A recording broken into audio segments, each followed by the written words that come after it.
kiše. I ove godine ispred Hrama Svetog Save biće organizovano božićno seoce. Detaljnije o toj manifestaciji reći će nam naša Milica Dačić, koja se nalazi ispred hrama.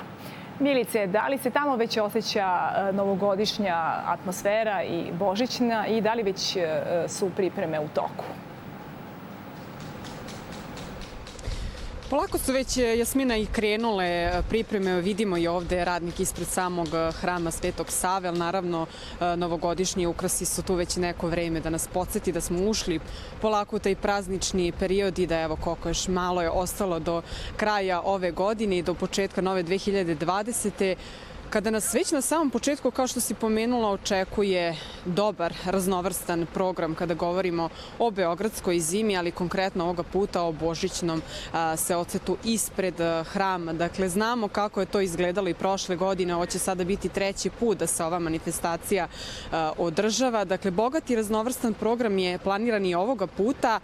Onako kako je izgledalo tokom prošla dva, dakle znamo da je bilo i božićne raspevane jelke koje najviše naravno najmlađe sugrađane oduševila i da su tu nastupali i crkveni i duhovni horovi. Bilo je preko 100 muzičkih izvođača, plesnih trupa, vokalnih sastava, naravno dečjih horova najviše i različitih predstava, pogotovo na otvorenom. Slična situacija biće i ovoga puta, kako najavljuju organizatori.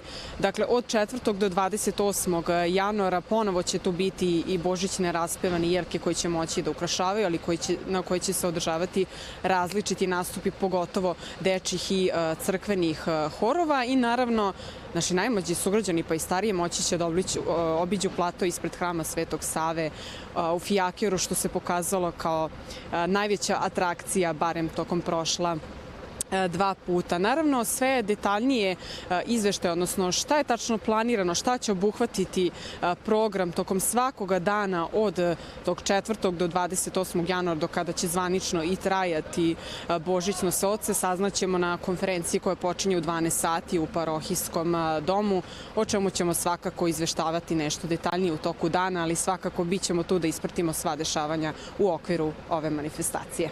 Jasmina. Na uključenju i hvala na svim informacijama.